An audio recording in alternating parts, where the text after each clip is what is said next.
Welcome to Only in the Green Room.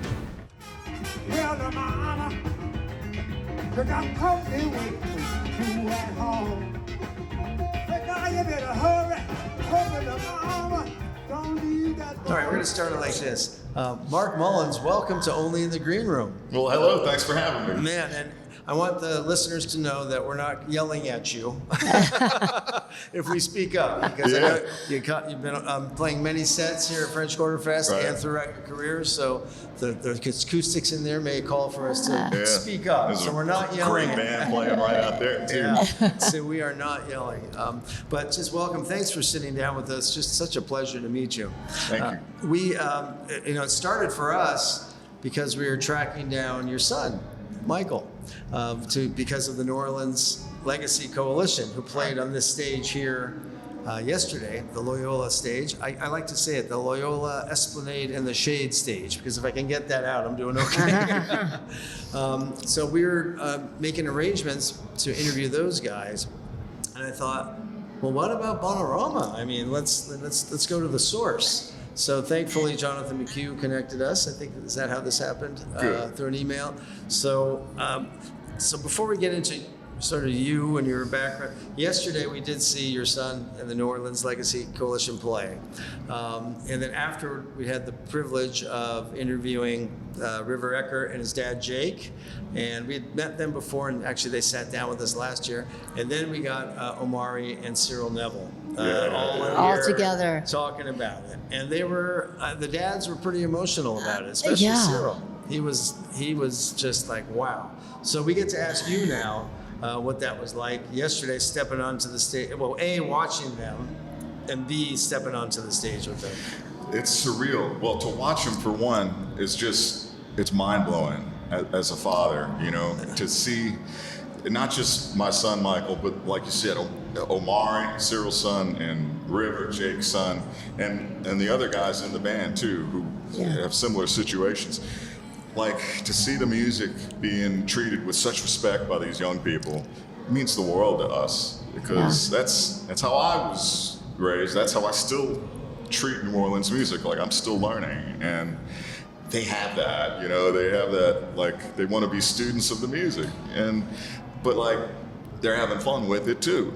And you can see it, and you can hear it, and you can feel it, and it's just so inspiring as an older musician to see the younger generation take the bull by the horns and just run like there's no tomorrow. And Jake looks at me, River's dead, we're backstage, they just started into like Fire in the Bayou, and they're killing the group vocal, right? Like, you know, Jake looks at me and says, I guess we better position ourselves for an opening slot for these guys at some point, you know? I'm like, you're right. That's right. Put the application. So it's great. It's great to see how they treat the music, and they treat it with respect, with an eagerness to learn, and with a tradition that came as we all grew up to have fun with it and let it be what it's gonna be. You know? Like, respect be in the lane, but do your own thing with it, and they're so great about that. Such a theme here, you know. It really is, and there was no pressure on them. You know, we asked them, you know, do you feel a little bit of pressure because, you know, being in your dad's footsteps? And not really. You know, they were having fun with it. They're very comfortable. Yeah, they're good comfortable. on you, right, for not pressuring them. I mean, well, it's honestly, right? If I don't, that's the last thing I wanted to see him do in some ways, because the business, it's not always the best business to be in. So as a dad, you're like, you know, but at the same time, boy's gonna do it. If he's got talent, he's gonna run with it, and he wants to do it. Let him go. It's like he's killing it. He's killing it. And then of course, he has the trombone as well. So how did that happen? Was that just there was no question that was going to be his instrument? I was surprised when he said it, because I guess he was playing piano at 5 or 6. Yeah. You know, we were doing little piano lessons with him, right? So he was exposed to that. Came time in band, like in school, like, and he's out. You know, he's always seen me play. You don't have to be in the band. You could just play something on the side or at home or whatever. He's like, no, I'm going to be in the band. I'm going to play trombone. I was like, oh my God. Like, okay, good. Good. And like, you know, just a mix of things. I'm so happy to see him take it up, but I'm like, well, I said, it's hard, you know. I didn't say it was hard. No, I didn't ever say that because you never tell them it's hard. Nobody told me it was hard. Yeah. And then I found out 10 years later, oh, you picked the trombone. That's supposed to be hard. I was like, well, I don't know. That's all I can do. It's not hard now. I mean, it is. I mean, something you got to do. How about creating a band around the trombone? That's got to be hard too. And bringing it to the forefront. It's pretty natural, really, for me. I mean, that band started, the Bonerama band started with Craig Klein and I were in Americana Junior's band. We were in the trombone section, and we were from 1990 for about 16 years. Somewhere in the middle of that, Harry was doing a lot of TV stuff, and Craig's like, we should put a band together that features the trombone, like up front, multiple trombones. Yeah, let's do it. So we did it, and we didn't know what kind of music we were going to do. Let's just play whatever kind of music we want. And it was anything from New Orleans funk to some traditional. And then I like rock music, so I brought some rock stuff in with the trombones, and people were like, well, how do you do all those different things on the trombone? It's just music. You just do it. It's just music. Yeah. It's just a language. Did people think you were crazy when you wanted to start it all? I know. People were excited about it. You know, the first Jazz Fest gig we did, I'll never forget, because sonically it's like kind of a different sound. You're used to hearing brass bands, right, with trumpets and trombones and sousaphones and sometimes saxophones, and so that's one sound. But to hear that trombone sonority be the anchor or be the bass, you know, and like put 3, 4, 5 of us together. It's pretty cool. And so the first Jazz Fest, people were like, they were flocked to the stage. I think we're playing Whip and Post or something. Oh. And it was like a magic. I kind of like, I think we might have something that's, you know, people like. I don't know. We were just doing it for fun. And, man, I can hear Whipping Post in the back of my head now. What's that? Trombones, Whipping Post, the Allman Brothers are talking about it. Oh my God. Oh, there's so many. Yeah. So that was, the band started 28 years ago. Wow. And we're still moving along. Lineup changes along the way, you know, and now we got Michael with us when he's available, my son. Yeah. So it's not always with us. I find it interesting that these kids, it's almost like it's inherent that they feel, you know, the importance of carrying on the traditional New Orleans music, right? Because I know that's important to you. At least that's what I've heard, is that, you know, kind of keeping that tradition going, right, and alive. But it feels like the kids kind of, they either just, they were born with that, or they've earned it, or they've learned it from. I think when you grow up in a city as rich in musical tradition and culture as New Orleans, you're gonna just see that tradition and understand, you know, how to treat it all with respect, but yet make it your own, contribute, and like know the history, but have a forward vision as well. That's what I love about what they're doing with the coalition, because they're writing music, right? And it sounds like something that, you know, like maybe if the Nevilles were still together, you know, that and what would they have been doing in they're taking it to the next. Yeah, they're taking it they're carrying to it on, and to the future. I do That's what's really good. They're not just rehashing. Exactly. You know. Yeah. I think there's it's some a permeation. Of that, to me, it's some of the born with it aspect comes. You see River, he just seems such an old soul. Yeah. Doesn't he? And they were talking about it the other day, yesterday, and they're like, River's the oldest guy here, you know, soul-wise. And to me, I mean, how does he just sit at that piano and play what he does at his age? And he's been doing it for a long time, right? So some of it has to be coming from somewhere, you know. But it's amazing.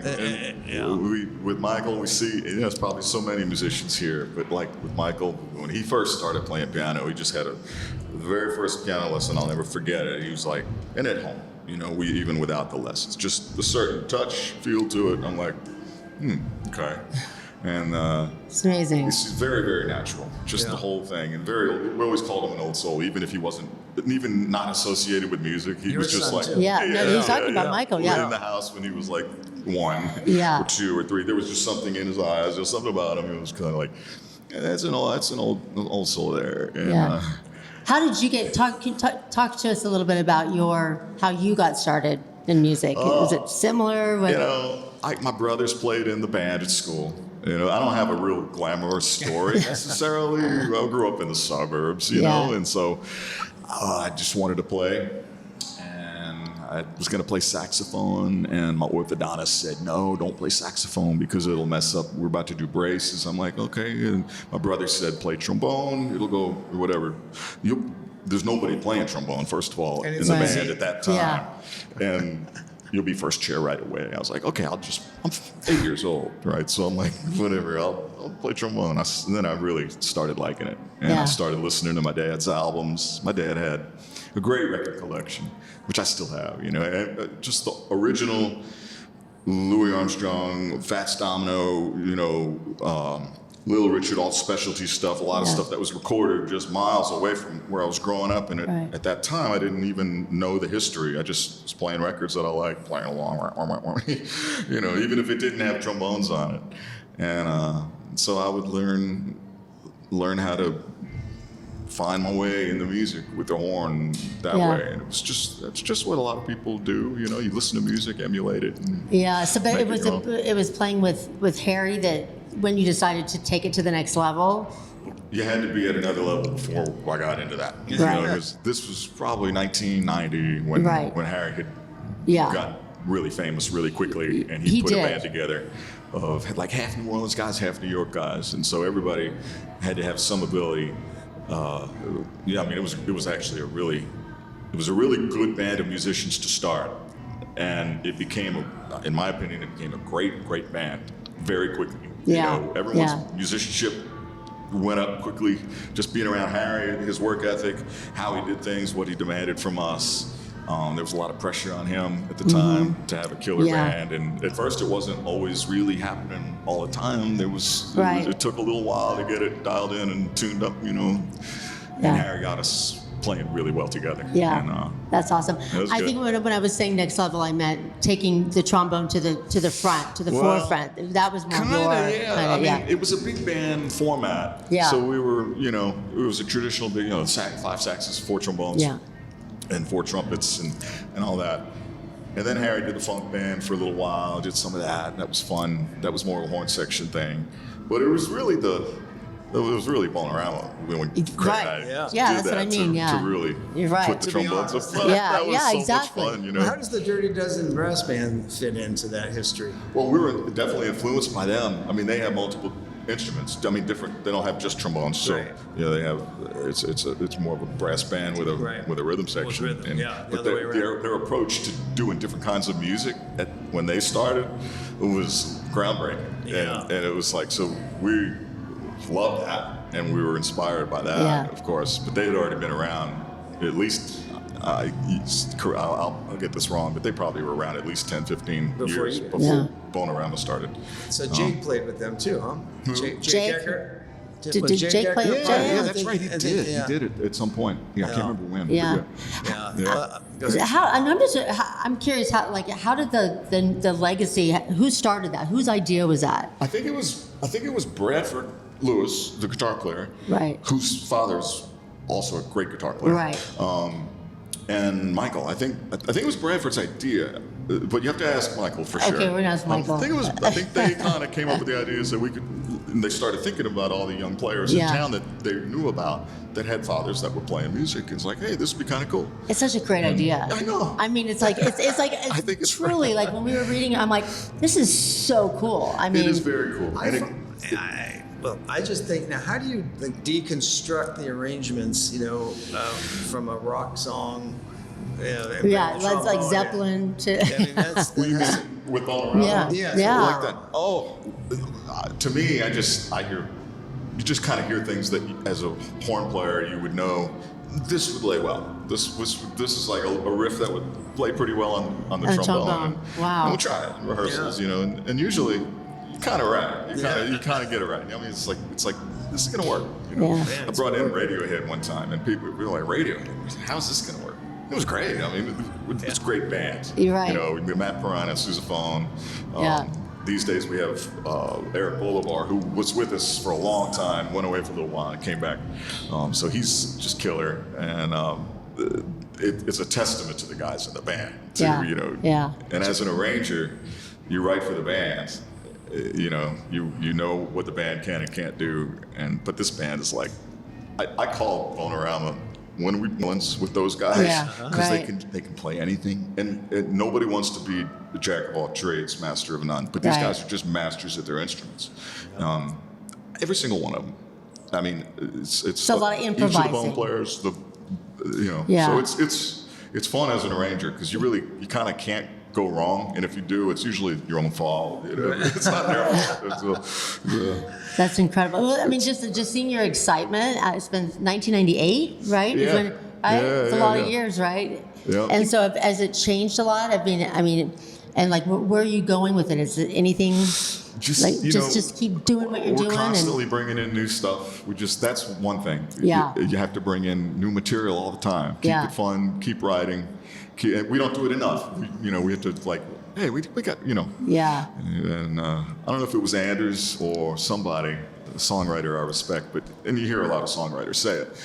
If you could write just a little fragment of something every day, it doesn't have to be a full song. Just Yeah. write something. Just Right. some output on a regular basis. Right. You're going to get better. Yeah. You're eventually, you're going to work through some stuff, and then all of a sudden you might not even know it until a few months later. You're like, oh, that actually was a pretty cool idea, and that didn't work so well, but that's okay. Yeah, I that's love the part of Zeppelin. the process. The Zeppelin yesterday. Yeah. That was great. The I was Zeppelin? like, wait a minute. That's a big part of it, right? Yeah. The Zeppelin is yeah. so much fun. Oh my God. We did a whole album of Zeppelin, and part of what we do, we're like, we want to have the original stuff in there too, but we're like, we got to do a whole album of Zeppelin. There's just too much of it that fits really well. And to go back to your question of how does it, and when you put multiple trombones, a lot of that stuff is guitar riffs, right? And you put multiple trombones playing that in unison. That's one way to start it on certain things. It just works. But then as an arranger, you can elaborate on it, stretch it out, or voice things out differently. But just it's kind of like driving a big truck down the road sometimes when you have that sound, when you're doing a Zeppelin big song sound. or something like it's fun. It's a big sound. It is fun. Yeah, it was really. You talk about the instrument. I assume your relationship, if you will, with the trombone has evolved over the years too, right? I mean, is that fair to say? I mean, I know you've With the done horn? Yeah. Yeah, I think the older I get, I think the more I learn how to use space, and I still catch myself, playing too much a little bit, but knowing how to use space in the right way means it's so much more powerful than filling it up with notes in a lot of ways, generally speaking. There's a lot of respect when it comes to the space, right? With the musicians around here especially, because you don't want to jump in and take over too much, and yet sometimes it's your time. Just know when to be there, or know when not to be there. Yeah. And that's knowing when not to be there. Just as important. Takes a little while to figure out. Yeah. And some people might not ever get it, and that's okay.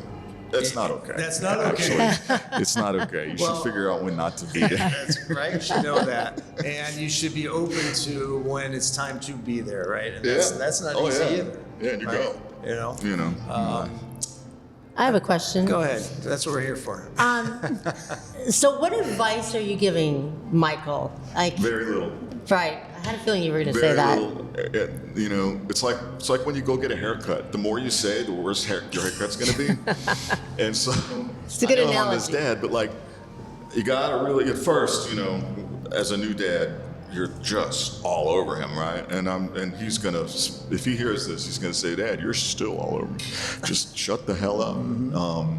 But you see he's a lot further along than you think he is as a kid. Yeah. And Yeah. I don't know if that's a general dad thing that dads, or parents, whatever, but Right.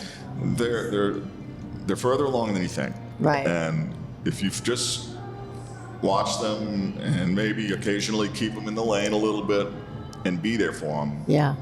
to answer and guide anything that they need help with. Right. I think that's the most important thing than You anything. just give him the Be space there. to. Yeah. Just be available. Be there for them. Yeah. I'm guilty of sometimes not being there quick enough, but as long as you keep that there. But just keep him in the lane.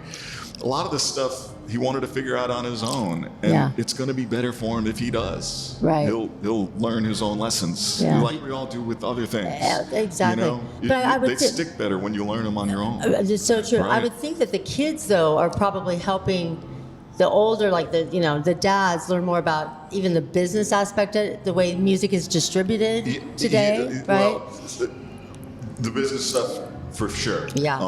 Like what to do in certain situations and what not to do. Right.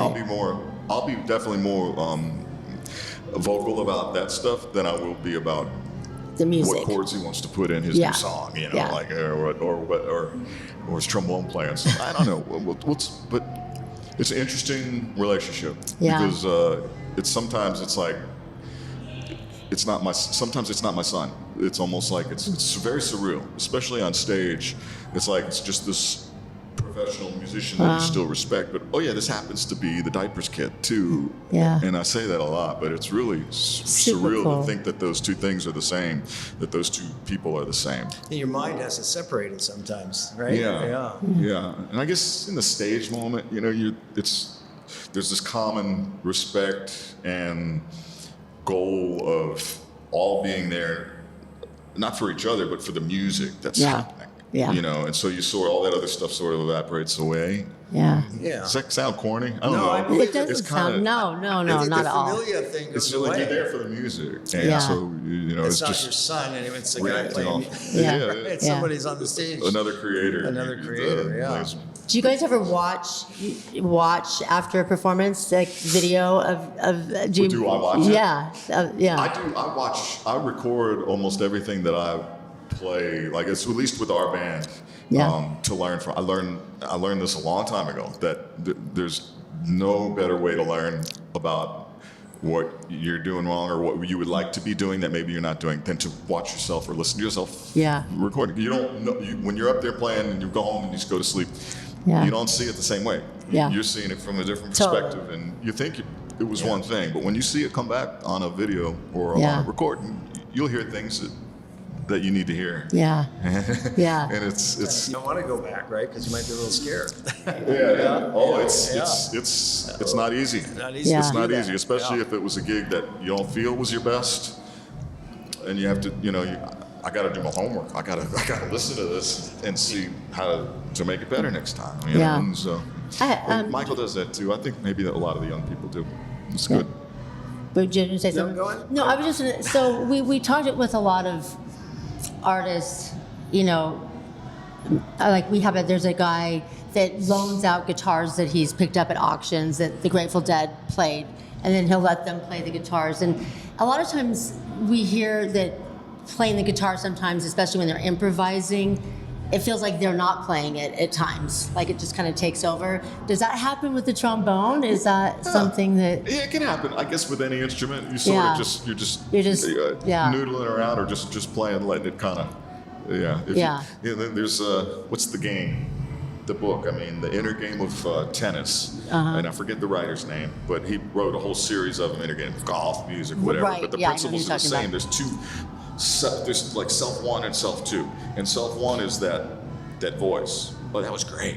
Oh, that really sucked. If you can, and then there's self two, which is like Just, the pure music, or the golf swing, or the perfect tennis, whatever you're doing. If you can get that self one to just shut up or minimize that a little bit, and let that self two take over, Magic. that's probably a little bit of what you're talking about. Yeah, I call for that sure. when you think you stink. Is it? When you think you stink, you're thinking about that goes golf back. swing, right? It's so true. Our parents used to say that. And Yeah. it's a catch-22. You sort of have to think a little. There's certain parameters. There's certain things you need to have your technique-wise, but like you got to forget some of that a little bit in the moment. So that's the balance. It's just like Yeah, you say, you got to so get it's strike that balance. I wanted to ask about. We had John Groh in here yesterday. Yeah, I just saw John. Oh, did you saw? Yeah, he's playing the set here. That's after right. this. Yeah. But he expressed some concern about keeping the traditional New Orleans music alive. You're probably familiar with his I don't know what you call it, his Philosophy, movement. movement. Yeah, ambassador. Almost a He's an movement, ambassador. An ambassador for doing that. What do you think about that? Is that Well, I think it's valid. Yeah. I mean, when you see guys like, I'm biased, but I mean, when you see our sons play on the with the Legacy Coalition, you certainly feel a whole lot better about it. But and I'm not going to slight. This is going to come out the wrong way, but like after Katrina, New Orleans music scene changed a great deal, just as New Orleans, the city, did. Some things got better, maybe some things didn't get so much better, but the music community got a little more diverse in terms of people. A lot of people wanted to move down here and come and play music. Great, bring it on. You know, did that change or threaten a lot of them respect the heck out of New Orleans music. Don't get me wrong, and I'm not trying to make this a thing against them, but I don't know if everyone is on the same page with that, with respect to the New Orleans music, because like you walk down, you might hear some things in the club, and you're like, well, not that everything has to sound like Alan Toussaint or Fats Domino or the Meters. It shouldn't. It should be your own, but it just changed a little bit then. I think it should be a prerequisite for musicians. This is my opinion. And I'm saying a lot of them definitely subscribe to trying to honor the New Orleans tradition and respect it. I think that exist. They need to. I mean, if you go and really research, like I started really researching before coming here this year, the history. Like if you research, you watch some documentaries, you understand like how important the history is. I think that would change a lot. It's kind of like I think it should be a prerequisite. If you're going to come and live in New Orleans, play music, maybe learn a little bit more about it. Because I don't know how many people really know. I mean, you think they would, right? You assume, but they don't necessarily truly understand like how important it is. I think the community kind of takes care of itself somehow with all that. You know, it'll weed it out a little bit. But I understand what John is saying. But that's one concern I have, and I'm not sure if that's in line with what John thinks. But how does the community take care of it? I want you to follow up on that. How does the community take care of it when you say that? You just won't get called for certain things, and you can create your own things and do them, and that's fine. But maybe you won't get called for certain things. Yeah, Interesting. You won't be called for certain things that are rooted in. Because there'll be other people that are just more quality. That just do that better. I think John was talking about it's just evolution. It's just this. You have to accept that's life. You have to accept it. But I don't know. This music seems so important to me that I don't want to accept that it's going to fade away. And, God, you think of all the musicians and all the great music that came out of the city, and I mean, you can't deny it, and I think most people that do come down honor it and respect it. There's a tremendous amount. I have a lot of friends that came down here after that are now my friends that play music. Brett Walker, you can go on and on. They're not New Orleanians, but they have embraced the music and the tradition of New Orleans music, and just want to. We take it so seriously that if we see that slips a little bit with anybody that's coming in, wanting to play, it's a little concerning, but that's where things change. That's where the community steps up. Because we've interviewed a few of the students, the Loyola students, who are performing on the Loyola stage here. And man, they all respect it. Boy, do they respect it. I mean, so that's kind of encouraging too. It comes from their teachers. It comes from not just that though, but they just get it. You know, if you start doing your homework and if you're listening to music that was made in the city decades and 100 years ago, you're gonna be like, okay, you don't need a teacher to just show you that's you need to understand that stuff if you want to. Like you, we heard John talking about that yesterday, right after we saw the Legacy Coalition. I said, no, I think it's fine. That's exactly, that's how I felt. I would love to ask Mark. So yesterday, John was saying that, because we come from the Bay Area, so the Grateful Dead. I mean, Dennis was at his first Dead concert in 70 something. 75. But we were talking about Jerry Garcia. He said that when you are from New Orleans and from this area, like you already get that. Like Jerry sort of brought that to the jam band scene, and so that's why the following is so big, because it has all those elements, the Grateful Dead. But he said that if you're from this area, that you don't really need to hear that music to get it, because you already get it from being here. Do you agree with that? It's hard to generalize and say, say that, but I think what I would say, we're lucky, we're fortunate to have a very diverse description of what New Orleans traditional music can be to me. Yeah. You know, it can be Louis Armstrong, but it can also be Alan Toussaint and the other traditional New Orleans R&B artists who I consider that. You know. Yeah. So. Yeah. And to learn all the different vocabulary that those artists brought, you already have your gumbo of musical vocabulary in your brain. You could almost tackle. Yeah. You know, by the time you cover all the great stuff that's come out of here, you can cover a lot. You can say a lot. Yeah. In any jam band kind of situation or anything, you need to. Yeah. Well, there seems to be a connection between the Bay Area music scene and New Orleans. I mean, George Porter talked about that with us, and I see that a little bit. I mean, I think this scene is just so steeped in the history, you know. But so we think we have a pretty cool music scene in the Bay Area. We do, but I do too. I think it starts almost with the audiences, you know, the community, and what they're looking for in live music. You know, there's something about the attentiveness of a San Francisco crowd. There's something about the attentiveness of a crowd at the Maple Leaf in New Orleans on a Tuesday and Wednesday night. Yeah. You know, it's like they're there to, you know, you don't have. It doesn't happen in every city quite like it does on that level in the Bay Area as it does here. That's There's a connection. There's definitely a connection. There is. What is and it? that feeds the musicians, and that not just. I'm not talking money wise. I'm saying just soul and creative. The want to create. To generate creative output. Yeah. Having trouble talking. I need another It's call. okay. It's okay. We are too. Yeah.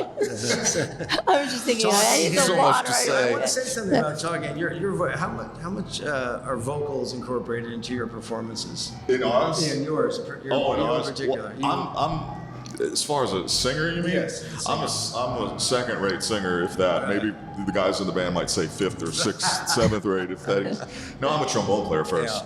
Yeah. Okay. And but we do some. I like to do it. I just wish I was better at it. My son is phenomenal. Yeah. You know, 'cause I Michael saw is him just. doing it Yeah. yesterday. Yeah. Your voice is good. You have a great voice, though. Maybe radio. I want to do some radio or some voiceovers. Yeah. There's no money. Is in it- it. No, actually, if you can, that's even a harder career than a musician, I think, to get like a really great gig. One of my friends does that. Tim Champeau is a great voiceover artist. Yeah. But yeah, I would love to do it. You know, what scares me about that for those folks is the AI, right? The whole.